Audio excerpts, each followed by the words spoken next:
All right. After much confusion, we're beginning episode 211. So this is, I wanted to tell you guys to go and listen to the show that's going to be next week, but it's actually 2 weeks in the past. So, there you go. Time machine. Get in your time machine and go back and listen to episode 209. For those of you who are live, we'll be recording it next, and you definitely want to be there. It's a big deal. But for those of you who are on the feed, you don't care. You heard it 2 weeks ago. So our guest today is going to be Derek Murphy, and he's going to be talking about growth hacking.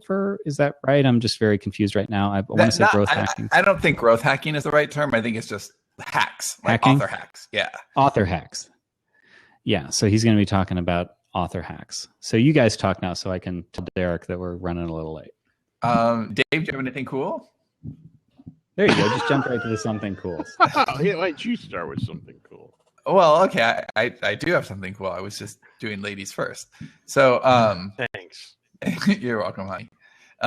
Yeah, so I had I've actually been talking to Seth a lot this week, but I had another call with Seth this morning where he showed me the mock-up for the new Sterling and Stone site, which we are aiming to go live in July, and it is gorgeous. Dave, you haven't seen this yet, but I'll show you after the call.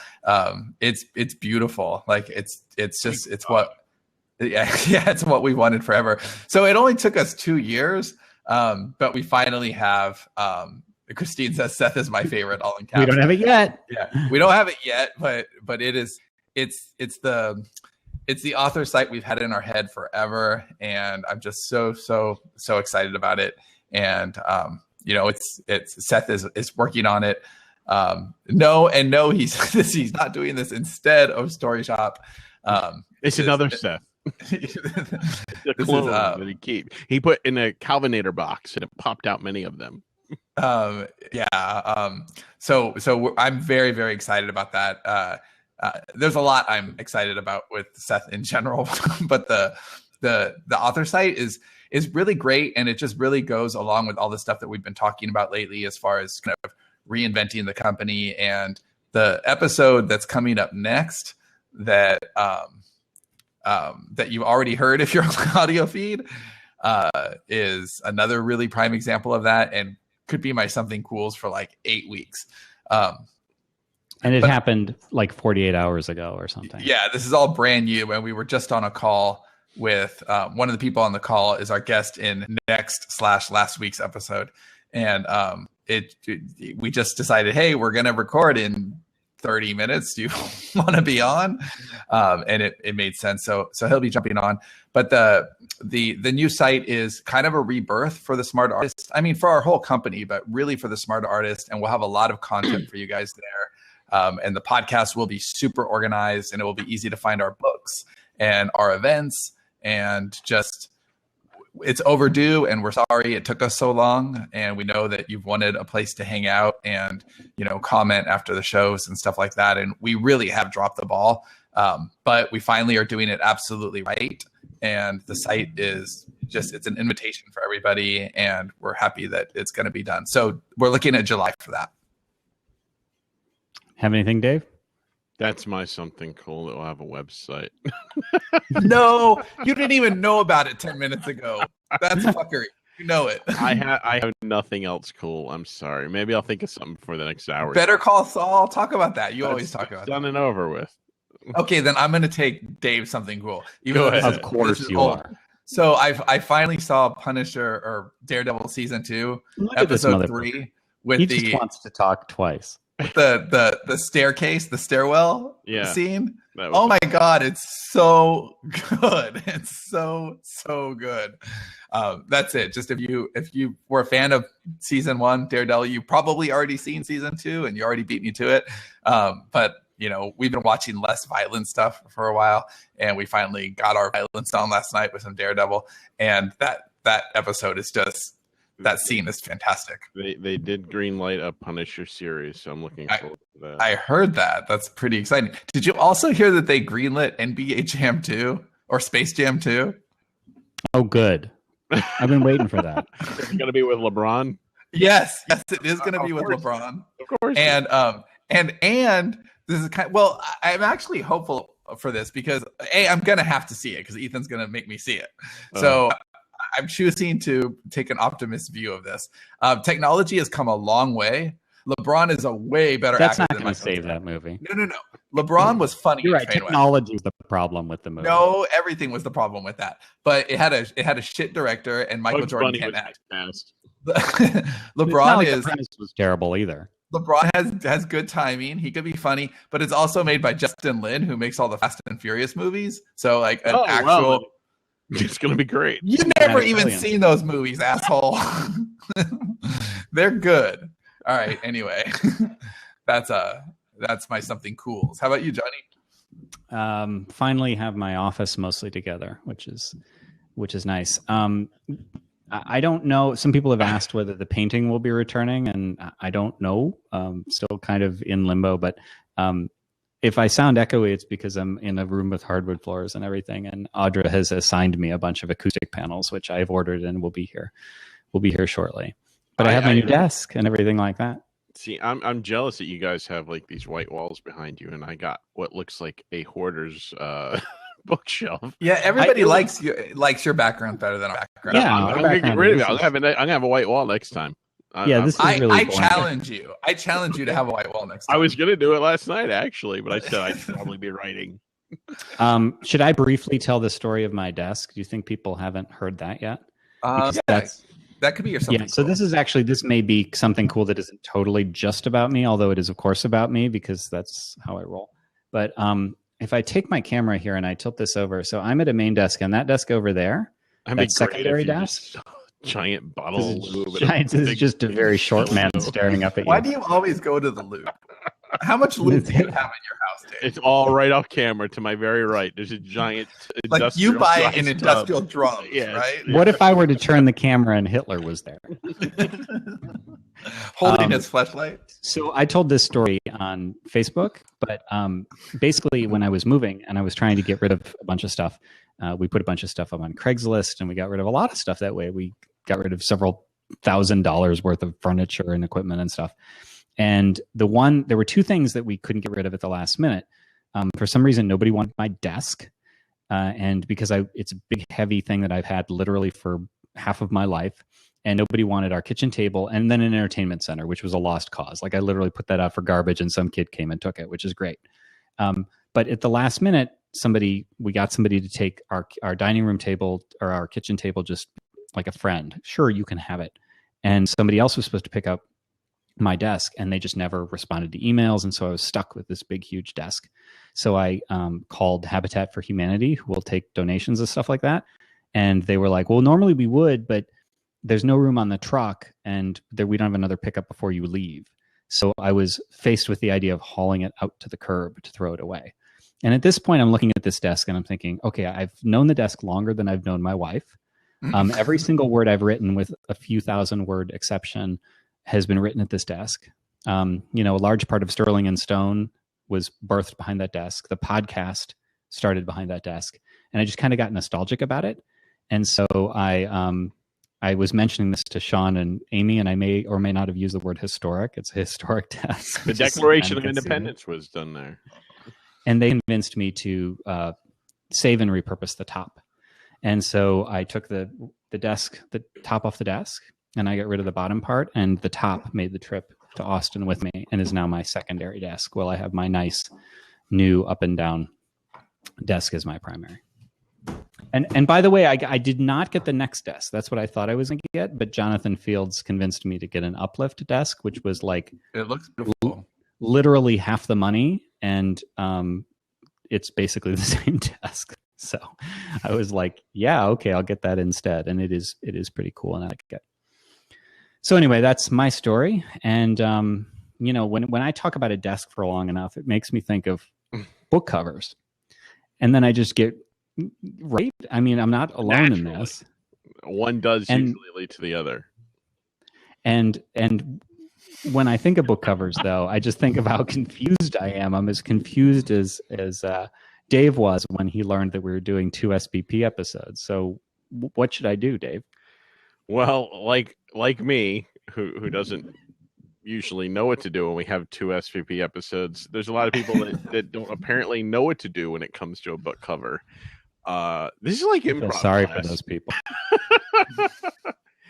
There's people that really they're lost, and you can tell they're lost when you look on the book sites and you see some of these covers that look like, what the hell is that person thinking?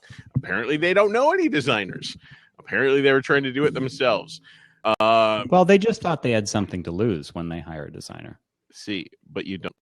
When you have the folks at 99 Designs at your beck and call, the designers there, the what is it now? Zillions of designers. I tried to call them to come take out my garbage, and they wouldn't do it. So they're not. Well, they're too busy doing designs. That's true. Okay, they're doing God's work. They're creating book covers and website art and stuff. Like pretty much anything that you need a design for, they are there for you, and they're geniuses. They are creative geniuses, and they create. What if I want to get a T-shirt with Hitler holding a fleshlight? I'm sure they could do that. I don't know if either fleshlight or Hitler is trademarked. Non-offensive ad read. I don't know if either of those are trademarked or you couldn't use them, but if not, then they could do it. Maybe that's your next book. Maybe that's your next book. If you whether you want a great book cover or you want Hitler holding a fleshlight, I'm pretty sure the people at 99 and not a book cover with Hitler holding a fleshlight on it, just Hitler. Anybody want to write Hitler's fleshlight with me? It's like a concept piece.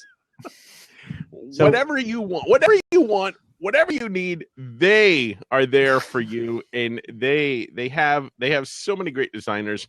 And when you do it, it's like a contest. You basically. What if I hate the design, though, Dave? What if I hate the design I get? Are you gonna let me fucking finish here? No. Wait. You put your idea out there. Hitler fleshlight. That's the name of your book, and you say some ideas. Maybe you show some stock art of Hitler and stock art of fleshlights. And you tell designers, this is my concept. This is what I want, and they will come back with passion. This is my passion. This is my life, and the designers will come back. All these different designers will compete, and you're going to choose among like the best. I forget how many it is, 5, 6 designers, whatever. And you're going to take them into the next round, and you're going to like perfect that book cover. And you can have your audience vote which is the best Hitler fleshlight cover, and the audience will decide. They can decide. You can ignore your audience, of course. You can just go with the one that speaks to your heart. The Hitler fleshlight that speaks to your heart. You choose that one. You go.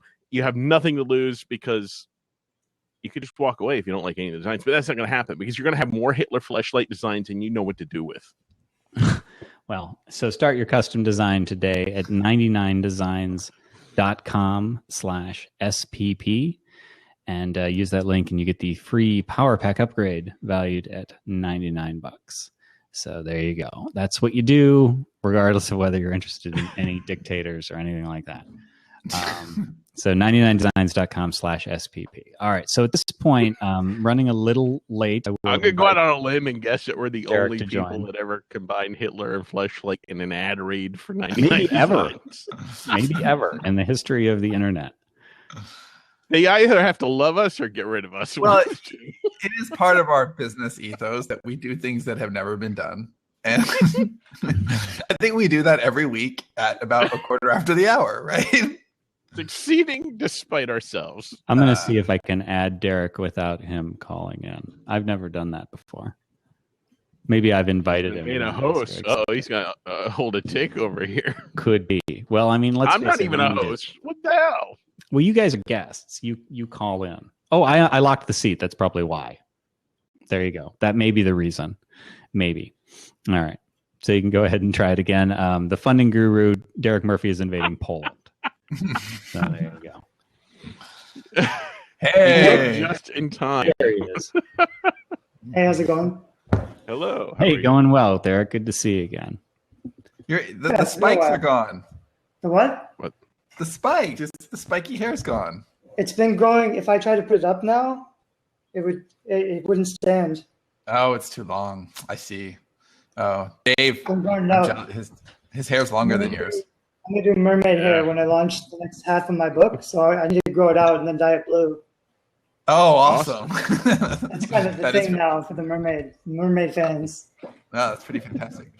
So we met Derek as a cover designer, but you do so much more. Can you take us through your? I mean, what do you want people to know, basically? Sure. I'm kind of better known for cover design because I've been talking about cover design for a long time. But I started out editing books, and then I've published a lot of nonfiction. And then this year I finally started putting out my own fiction. So I kind of wanted to know, I know a lot about the publishing process. And because I've helped so many clients, they always get stuck. Like I'll make them a cover and they'll put a book out and then it'll stop selling. And so I had to kind of figure out how to help my clients sell more books. So I learned a lot about marketing. And then when I did my fiction, like I wanted to publish fiction successfully and make it earn money. So that's what I've been focused on for the last 6 months or so. Are you doing that with one? I'm sorry. Go ahead, Johnny. No, go ahead. Well, are you doing that with a series or several standalones, or how Yeah, have you approached? It's tricky because I went with your model. Originally, I was going to do like the first 25% of 10 different books that would be 10 different series starters. So I kind of would just put them out, maybe make them perma-free, get people to sign up on my list. Because I hadn't finished a full novel yet. I still haven't finished a full novel. So it's hard to learn to write your first book. And I was having a lot of trouble getting it done. But I finished 4 really strong half books. So I published those. And those are actually doing pretty well. A lot of people warned me that, can you, what, I'm sorry, can you tell me what you mean by half book? So it's basically a series. So instead of breaking one novel into like 4 or 5 different pieces, I just broke it in half. So I basically get to like the first major turning point. I've established everything. Something big happens, but I stop in a good place and I say, you can get the rest of it if you come sign up on my website. So it's kind of like serializing fiction. But there's no satisfying conclusion, right? So do you have any reader pushback there where they're like, dude, where's the end of my book? Yeah, a little bit. But right. I think if you go with like the Hugh Howey model where you're breaking up one complete novel, which is like 70 to 100,000 words, you break it up into smaller chunks, you don't really get that satisfying conclusion. And it is a risk, like especially as a new author, it'd be better if I just put out one full satisfying novel to prove myself. But on the other hand, I have 4 pieces of content out there working for me and building my list while I'm still working on the full novel. And it might be, I can take 6 months off and it can just be building my list. And it's working pretty well. And my half novels are ranking pretty decently anyway. And I get good reviews. So I get some reviews that are like, I hate half novels. I hate cliffhangers, but I'll still read the second part of this when it comes out. So readers, like, if you give them something that's satisfying enough that they want to read more of it, that's still a win. Now, is there any sort? I mean, if Hugh Howey's stories, they had like closure within. And, yeah, can you hear me? Hello. We can hear you. Okay. We can hear and see you. Hugh Howey's stories had, I did it because I wanted to put some content out there and I didn't want to wait a long time. And I thought it was better to have a lot of pieces of content than having just full books. And eventually, like, instead of putting out the first book for free to sell other books in the series, now I can put out the first half book for free to get people back on my list for the other half book and then start selling the rest of the series. So it's just a little bit a tweak of a model, which isn't very common, but seems to be working for me. Now, do you think it works? Sorry, go ahead, Dave. Are the books going to actually continue? Like, will they be available, or can they only get them through your mailing list? Like when part 2, part 3, part 4 come out, they will be on the stores, right? Is Dave talking? I can't hear anything. Yeah, I think there's clearly a disconnect there. I think. Yeah.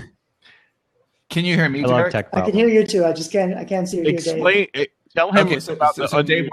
Yes. So you might have muted me accidentally. How do you mute another person? Just pretend that Dave is a celebrity press that speaker, nobody can talk directly to. Pretend it's like that. Like Dave will only speak to Sean. Wow. Yes. Okay. So Dave wants to know if you're going to release the other halves of the books on Amazon or if it's only going to be for your list. Right. I'm not sure. I might do both. Probably I'll just leave it for my list because it's a little weird to have part one, part two, and then the full book also. And I'll probably make the first half like they have a lot of reviews, and I think they could keep selling well, but probably like once I'll phase them out and I'll focus everything on the full book once it's out. But it's kind of like pre-launching because I can pre-launch this book a year early and put out the halves. And it'll be building the momentum. But what about somebody who, like, let's say I buy your first half a book, but I don't want to join a list. Right. And I just want to buy the second book. I don't have the opportunity to buy the second book. No, because it's not out yet. But when it's out, when it comes out, are you gonna put it out on Amazon or just for the list? The full book will be out on Amazon. I could publish part two, and I might do that. So I'd have part one and part two, but probably. Okay, but it's fine. You have to. You can't have a full book. Hold on, Dave. He can't hear you anyway. I'm going. Goodbye. Okay, so that's fine because the person who bought the first half a book didn't pay for it. Is that your reasoning? Right. Okay, so but there's still some disconnect. Like they see the full book and they may be confused. I mean. Yeah. So I'll have different covers, and I'll label pretty big, like this is part one. Don't buy this one. Go buy the full book, or get this one for free and get the other half on my website. How did you guys do it when you first serialized your fiction? Wasn't it something similar? Like, would you have part 1, 2, 3, 4, and then omnibus? Well, yes, but we never would have. They're always available for the audience, and we really tried to complete a full experience. And the idea was to retire the individual episodes as soon as we could, because I mean, it was just a mechanism of the fact that there was no way to auto update. We were never trying to make them individual experiences. So, I mean, for me, the reader experience is like, I don't know, almost all of it. And I feel like the reader experience in this situation might be getting diluted, maybe. But I mean, your reviews are good, so clearly your readers don't do that, which is good. Yeah, I think it's a risk, and I think if I got negative reviews, then I would pull them or I would stop. It'd be a failed risk. But in this case, the risk is worth it because even if some readers feel like they want, like if the worst that can happen is they really want the rest of the book, and that's great because they'll sign up on my list. Or when I tell them that the book is ready later, then they'll remember and they'll want to buy it.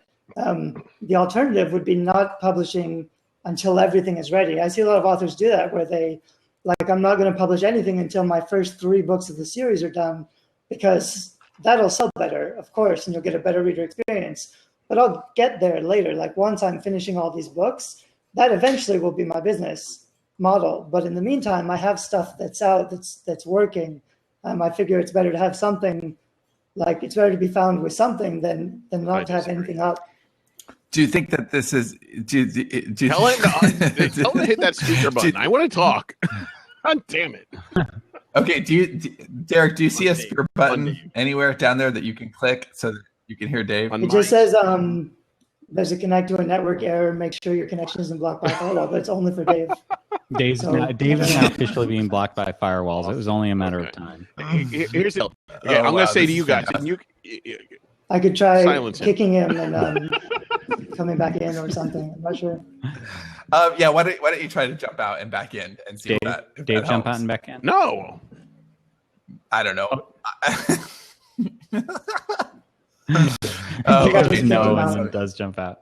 He did. So we'll see if that works. Do you think that this is easier to pull off with, let's say, KDP Select, because people can get the book for free and unlimited even when the second one comes out? There's less of a risk there, and that maybe going wide that wouldn't be the case. It's possible. I started out. My plan was to make them 99 cents or free because since it's only half, I don't want, like, the risk is that it won't feel satisfied. So if it's free, then who cares? Because they get something for free. If they enjoyed it, that's great. I tried pricing at 99 cents, but it didn't work so well. More people were buying. If I priced it $2.99, I love that the internet problems aren't mine now, which is nice. So damn it. Oh wow, we lost. Our guest. So Dave, do you want to say it to not Derek? Because he's not actually there now. So basically the arrangement is such that neither of you are ever going to be able to converse. One of you can talk. It's like and one of you can't. Space-time thing. Like if we talk, everything will destroy. Oh my God. Well, I think the point, and it's too bad that Derek can't hear us or see us, or we can't see or hear him, or what he could be talking into. In the comments, tell him that we can't see him. But it is, and it is. I would not do this. It freaks me out. Like I think I would piss off readers. However, Derek's reviews actually don't. I found one 2-star review that didn't like the fact that he looked at the books, but I would expect a lot more, and I'm actually super surprised by that. I would expect more pushback, but yeah, me too. I think maybe because it's perma-free, that might help explain. And it's not terribly. I mean, it is, but it's not terribly different from what we did with like Namaste. Like there was the thing up front, the prequel, which was the books Vengeance, are like right? 260, 290 pages, so they have content. So they're not tiny books. So they're really long. Yeah, no. Well, the difference between Namaste is that was written like that's a little adventure. It's open and closed. It's done. If you just read Vengeance, it works as a short story. And so what I'm not quite understanding, Derek, this is literally half a book, right? There's no closure here, right? It is half a book. It ends. It's a long half place. So it's an okay ending, but yeah, and most of like the mysteries are like the basic structure of the world is set up. And the first book, that half of a book is 70,000 words. So that's a pretty serious chunk of writing. Yeah. Yeah. And it's Can you free. hear me now? I'm understanding this more the more you're. Can you hear me? Yeah, I can see everybody now. Awesome. Okay. Yeah, it is. That's what we did with Yesterday's Gone. And we had it worked for us. The problem I have with the model right now is I heard it from you is you're going to pull a full book. You're not going to put out a part 2 or part 3 or part 4 on Amazon or wherever else you might be selling it. You're just going to come out with a full book. Am I correct there? I'm flexible at this point. If that's a really bad idea, then I'll just put out part 2. Yeah, I think you can do both. Okay, you can put out the full book and put out part 2 and 3, 4. The problem is if you put out if you put out the book instead of the other parts, people that already bought the first half of the book, they're going to be pissed. They're going to be like, now I have to buy the whole book? No. And they're not going to know where to start. There's going to be a lot of confusion there. You don't want that confusion. So I think you have to come out with part 1, part 2, part 3. If you started in parts, you got to finish in parts. You can put out a full compilation, of course, and that definitely do that. I think people should have an option there. But you don't want to, confuse or screw over the readers by making them buy the same book twice or part of a book twice. Right. Yeah, I agree with Dave on that, but I would like to the covers just are add beautiful, that, by the way. That this does, yeah, the covers are gorgeous. The covers are really great. But I would like to add that this does challenge my thinking a little bit, which I think is good because immediately I hear this and think, not such a good idea, but I look at your results and they're clearly there. Like that was the point I was starting to make. Was it's an experiment that would scare the shit out of me. It's not something I would recommend for most people to do because it is a little weird. Well, that's most of the stuff we do. We say this works for us, but we don't recommend it, right? Which is exactly what you're doing. So I think that us telling you it's a bad idea is just like all the people who are trying to save us from ourselves with all of our crazy ideas. So I get it. And I actually admire that you're doing something really against the grain. And I think it's testament to how well you're actually doing it. Like the covers look great. And I'm sure that the story that you presented is there. I think that probably when you were first explaining this, I'm not realizing that there's 70,000 words. Yeah, I think it's splitting hairs. It might actually be like book 1, book 2 in a lot of ways. I mean, if you say I think you're probably underselling what you did because when you first said it, you're like, no, I take them right to the halfway point, and then I'm like, fuck you. I was on another podcast recently, and that's basically what I do. And they asked me something like, aren't you afraid that readers will be upset? And I said, I don't care about readers because it's my content. I said that wrong. Of course, pleasing your readers is everything. Like if your readers aren't satisfied, you're screwing yourself over. So of course that's my ultimate goal, is to make readers happy. But instead of giving them the whole book a year from now, I want to give them half a book now, just to start, because a year from now I'll have different people finding me. But right now there's somebody finding me. And do you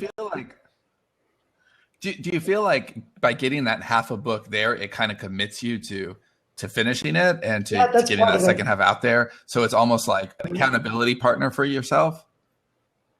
Okay, that and it is a hack, which was the whole point of this. So you're growing an email list, and I mean, talk about the you built your list early with giveaways. Can you talk about some of that stuff too? Fiction?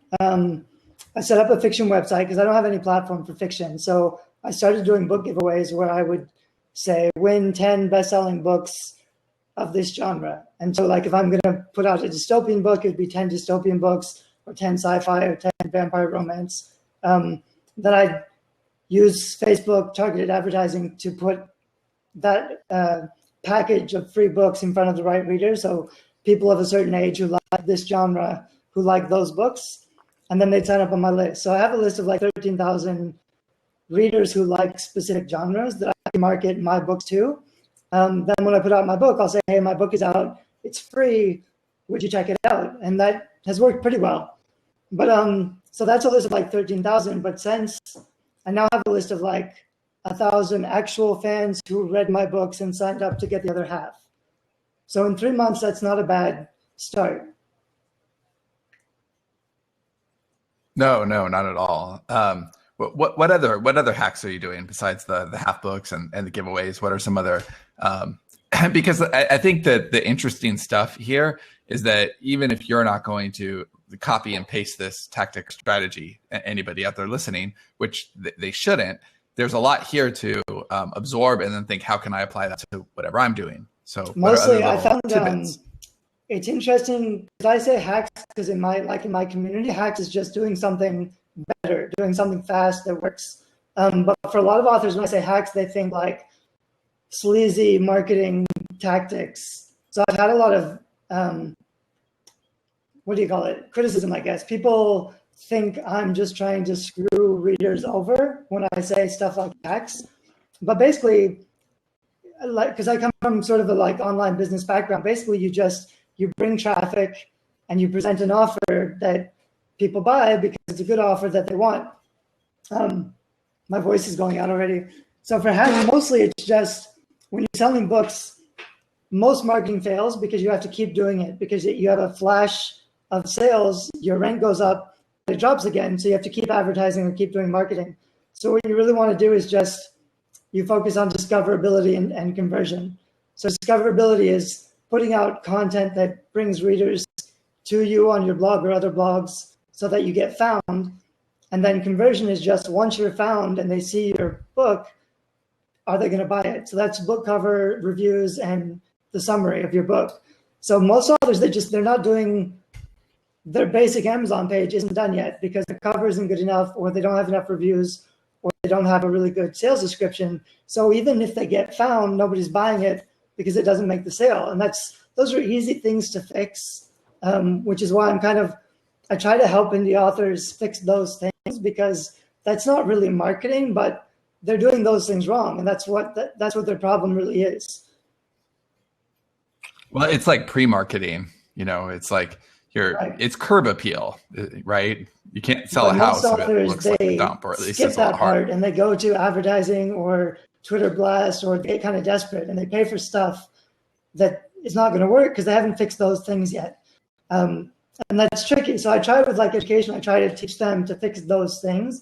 But like if you're not a designer or you're not a copy editor, it's kind of tricky to fix those things if you can't just see what's wrong with it. Well, there's always two things with any kind of online sales. You've got traffic and you've got conversion. And most traffic problems are actually conversion problems, because if you can get people onto the page, but if they don't have a page that, if your product descriptions don't work, if your covers don't work, then frankly, you are not going to sell as many books. And so you could sell a lot more books with a lot less traffic if you're. And on Amazon, that's totally true. On Amazon, when you convert, your sales rank goes up and you have more visibility. If you're selling, like if you get people on your website, the conversion doesn't matter as much. But if you can get the conversion on I've really noticed that on my books, like I'll get up to the 10,000 rank, but then it'll start dropping. And if I tweak my description a little bit, I can try to keep it back up there. Yeah, that's worth mentioning, is that conversion does appear to matter to Amazon. It's not just pure sales in terms of algorithmic exposure. It's the percentage. I remember seeing this recently, that the percentage of people who come to your page versus buy does matter. Now, so I actually didn't mention Derek's site. It's creative indie without the CREATIV indie. But you're always doing like a bunch of really weird stuff, and some of the things, and a few of the other things that you mentioned in email, I definitely want to hit. So you mentioned you built your list with book giveaways, and now you're experimenting with bigger giveaways like trips and stuff. So is that still going on? Do you want to talk about some of those other nutty ideas? So the big one, because like I still feel like I'm kind of experimenting. Like it was hard for me to finish some fiction. It was very stressful to put out my first fiction. It's different than nonfiction. It's really personal. So I'm kind of testing stuff out. But now when I launch my first full real book in October, November, I want to do it really big because I have the confidence, I have the experience. So I'm going to try giving away a trip to Ireland, because I want to. My mermaid book is set in Ireland, so I'm going to go to Ireland to be there while I finish writing this book. But I'll give away a free trip. So I'll just do pre-orders. So you pre-order the book for $2.99, and then out of those pre-orders, one person will be a winner, and they'll get a free trip to Ireland to come hang out with me and see the sights. The other person has to come to Florida to stay with me, the loser. It's hard to know like if something like that will be worthwhile financially, but it's a big enough thing that I'll get a lot of traffic just for doing it. And people will share it just because it's interesting and it's new. The idea is, like, if 1,000 people buy it for $2.99, then I would have enough money to buy a ticket to get somewhere to Ireland. And if not, I'll be losing some money, but I'll get extra traffic and visibility. So it's a risk, but it's an interesting experiment. Is your brother going to win? So the answer is no. I'm renting a castle for NaNoWriMo in November. That was the one I was going to ask you about next. So the idea was kind of similar. I gave away a month's stay in a castle, and I got like 5,000 people to sign up, mostly authors. So I have a list, which I don't really use. I don't really sell stuff to authors, but people really like the idea of going and living in a castle and writing books together. So I rented a castle, and then it was kind of a nice, easy way for me to introduce myself to other authors in my genre, because now instead of just being like, hey, I'm also an indie author, let's be friends. Now I can say, do you want to come live in my castle for a month and write a book together? Dave says that all the time. It's a really good offer. So I say dungeon. Yeah. Well, dungeon, castle. Right. So now I have there's like 10 or 12 people that are going to come stay in a castle with me. Other indie authors in my genre. That's enough for an orgy, Derek. Booktubers, people who have pretty big platforms. And I just invited them because I thought it'd be cool people to hang out with who like to write books and who like NaNoWriMo. So that'll be fun. How are you getting, are you seeing any sort of return on these? Because these sounds like very expensive ventures, giving away a ticket to Ireland, renting a castle, and inviting people to come. What about the money of all this? So it's hard. Like, I'm thinking way long term. So right now, my third month, and I earned like $1,500 on Kindle this month from my 4 books. So as a new author, I'm earning some money. That's a good indication that I can make money with my fiction. And I'm thinking, like, now I have 4 books that are at the beginning of series, and I have 10 different series mapped out. So eventually, when I have like 40 or 50 books on Kindle 2 or 3 years from now, the stuff I'm doing now that's platform building will be paying off a lot more. So not everything I'm doing is going to be paying off right away. And I wouldn't recommend, if you're starting off with your first book, I wouldn't make these kind of really big risks until you're seeing some money, because it's easy to spend a lot of money on a book launch and nothing happens. You just don't earn any money. So you want to, that's also why I put stuff out slowly with these kind of half books, because I wanted to see, like, do people like my writing? Can I write well enough to earn money with my writing? And that's something you have to, like. Yeah, so your half books are a market test, which is something different too. So one thing interesting here is that you've got two competing tenets of the way I feel are like clashing against each other to harmonize, I guess. So on one hand, I believe that you should always deliver more than expected, right? Like, except for whatsoever, right? At that point, no. But whenever we write a book, whenever we put a product together, or that's why our site is taking so long, it's like we always want to deliver more than expected. That's very important to us. But also, we kind of feel like you shouldn't focus on why you can't do something, because that's what most people do. We always want to focus on why you can and maybe be one of the exceptions. And I feel like that's kind of your business model on everything that you're talking about, is you're focusing on not why you can't do something, but why it's probably going to work for you, or at least it's worth a try.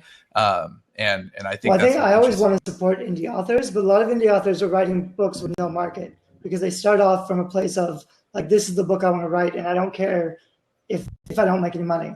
And I think that's a bad strategy to start publishing as a business. It's fine if you want to be a hobbyist and you just want to write books for fun. But most authors they want to write books, and they also want to write money. They want to make some money with their writing, but they think those are like really different things. So the making money part comes way after the writing part. I think making money is if you know who you're writing for and you oversatisfy what they're expecting and you really give them a pleasing experience, you should make money with your writing. I also aim to, if I thought my books weren't good enough or people would be disappointed, then I wouldn't put them out there. But on the other hand, a lot of authors finish the full novel and they think it's great and people don't like it. So I don't think just because I'm putting out half books, I don't think I'm providing less of a good experience, because there's a lot of full books out there that are crap. And if people won't read the first book if they read the first couple chapters and they're not interested. So if people read my first couple chapters and they keep reading the full half of my book, that's still better than some authors do with the full book, because nobody reads, people aren't reading those books. So it's more about just can you get people into your story enough to keep them reading? And that's something I also think, coming kind of from a business background, you shouldn't spend a ton of time and money making a product without testing the market, without seeing if anybody cares about this thing. So most authors spend a couple of years writing a book and then find out nobody likes it. And that's painful. It is a pure example of the indie ethic, which is experiment, try, and basically don't let anyone tell you you can't. Use with caution, of course. And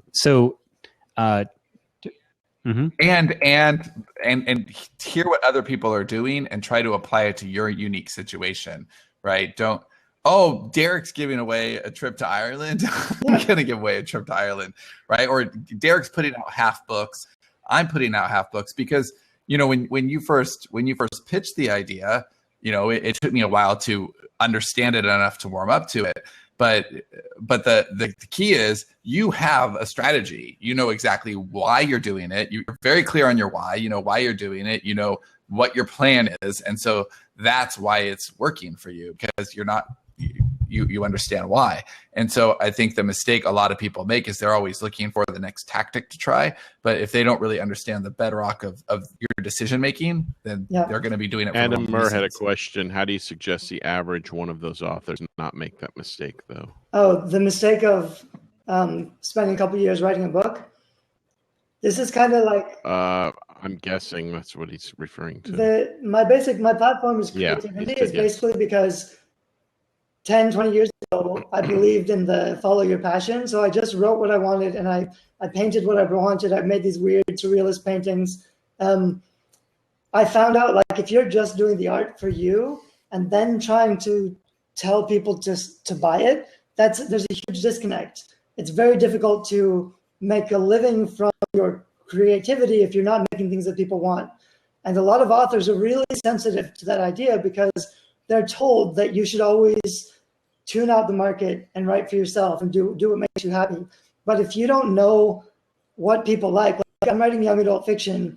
If I don't read young adult fiction, or I don't know those readers, or I don't know what they like, if I don't know what satisfies them, I can't write a book that they're going to like. And that's setting myself up for failure. So you have to consider who your readers are going to be and what they like. And you have to try to write a book that's better than the books they already enjoy.